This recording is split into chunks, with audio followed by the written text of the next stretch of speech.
Tehran স্পষ্ট ঘোষণা দিয়েছে, রাষ্ট্রের নিরাপত্তা, সার্বভৌমত্ব এবং জনগণের স্বার্থের সঙ্গে বিশ্বাসঘাতকতা করলে কেউই রেহাই পাবে না। সাম্প্রতিক সময়ে দেশজুড়ে পরিচালিত একাধিক গোপন অভিযানে ধরা পড়েছে বিদেশি গোয়েন্দা সংস্থার হয়ে কাজ করা একাধিক ব্যক্তি, যাদের বিরুদ্ধে অভিযোগ তারা সংবেদনশীল সামরিক তথ্য, রাজনৈতিক কৌশল এবং অর্থনৈতিক পরিকল্পনা বিদেশে পাচার করছিল। ইরানি গোয়েন্দা মন্ত্রণালয় জানিয়েছে, এই অভিযুক্তদের বিরুদ্ধে দ্রুত বিচার শুরু হবে এবং প্রমাণিত হলে সর্বোচ্চ শাস্তি দেওয়া হবে। তেহরান দীর্ঘদিন ধরে পশ্চিমা গোয়েন্দা সংস্থা, বিশেষ করে যুক্তরাষ্ট্র এবং ইসরায়েলের বিরুদ্ধে অভ্যন্তরীণ বিশৃঙ্খলা সৃষ্টির চেষ্টা চালানোর অভিযোগ করে আসছে। সর্বশেষ ধরা পড়াদের মধ্যে কয়েকজন ইরানের প্রতিরক্ষা খাতের সঙ্গে সরাসরি যুক্ত ছিলেন এবং অভিযোগ রয়েছে তারা মোসাদ এবং সিআইএর সঙ্গে যোগাযোগ রেখে নথি এবং প্রযুক্তি চুরি করছিল। আধুনিক সাইবার প্রযুক্তি ব্যবহার করে এসব ব্যক্তি ডিজিটাল গুপ্তচর বৃত্তির নেটওয়ার্ক তৈরি করছিল, যা জাতীয় নিরাপত্তার জন্য বড় হুমকি হয়ে উঠছিল।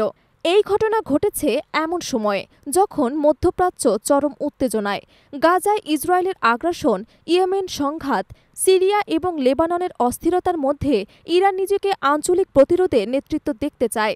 এমন প্রেক্ষাপটে অভ্যন্তরীণ বিশ্বাসঘাতকতা শুধু নিরাপত্তা নয়, নেতৃত্বের ভাবমূর্তিতেও আঘাত হানছে। সর্বোচ্চ নেতা আয়াতুল্লাহ আলী খামেনি সতর্ক করেছেন, যারা দেশের ভেতরে শত্রুর হাতকে শক্তিশালী করে তারা জাতির সঙ্গে বিশ্বাসঘাতকতা করছেন এবং তাদের ছাড় দেওয়া হবে না। গোয়েন্দা মন্ত্রণালয়ের তথ্য অনুযায়ী গ্রেফতারদের মধ্যে কেউ কেউ বিদেশি উচ্চশিক্ষা বা ব্যবসায়িক কাজে গিয়ে বিদেশি গোয়েন্দা সংস্থার টার্গেটে পড়েন। কখনো অর্থের প্রলোভন, কখনো ভিসা বা স্থায়ী বসবাসের প্রতিশ্রুতিতে তারা গোপন তথ্য সরবরাহ করতেন। ক্ষেপণাস্ত্র এবং ড্রোন প্রযুক্তির গোপন তথ্যের ফাঁসের পেছনেও তাদের সম্পৃক্ততা রয়েছে বলে দাবি করা হয়েছে।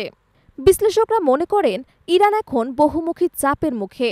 যুক্তরাষ্ট্র এবং ইউরোপীয় ইউনিয়নের অর্থনৈতিক নিষেধাজ্ঞা, আঞ্চলিক সংঘাত এবং রাজনৈতিক অস্থিরতা, যা গোয়েন্দা যুদ্ধকে তীব্র করেছে।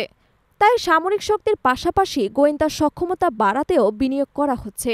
সম্প্রতি তেহরান ঘোষণা দিয়েছে, সাইবার নিরাপত্তা জোরদারে এবং বিদেশি প্রভাব মোকাবিলায় বিশেষ গোয়েন্দা কমান্ড সেন্টার গঠন করা হবে। অভ্যন্তরীণ নিরাপত্তা বিশ্লেষকদের মতে, বিশ্বাসঘাতকতা দমন শুধু আইনি ব্যবস্থায় সীমাবদ্ধ থাকবে না, বরং রাষ্ট্রীয় প্রচারণার মাধ্যমে জনগণের দেশপ্রেম জোরদার করা হবে।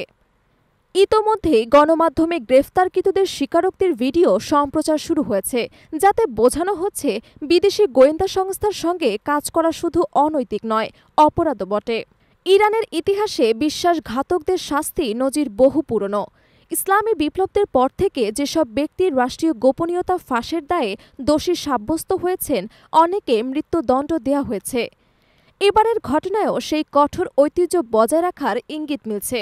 গোয়েন্দা মন্ত্রণালয়ের মুখপাত্রের ভাষায়, এটি শুধু অপরাধ নয়, জাতির সম্মান এবং সার্বভৌমত্বের প্রশ্ন, তাই কোনো ছাড় দেওয়া যাবে না। সব মিলিয়ে ইরানের এই কঠোর অবস্থান অভ্যন্তরে যেমন সতর্কবার্তা, তেমনি আন্তর্জাতিক অঙ্গনেও স্পষ্ট সংকেত। তারা দেশের ভেতরে বিদেশি প্রভাব বিস্তারের যে কোনো চেষ্টা রুখে দেবে। মধ্যপ্রাচ্যের অস্থিরতায় এই বার্তা আরও তাৎপর্যপূর্ণ হয়ে উঠেছে, কারণ এটি প্রমাণ করছে তেহরান বাহ্যিক শত্রুর পাশাপাশি অভ্যন্তরীণ গোপন শত্রুদের বিরুদ্ধেও সমানভাবে তৎপর।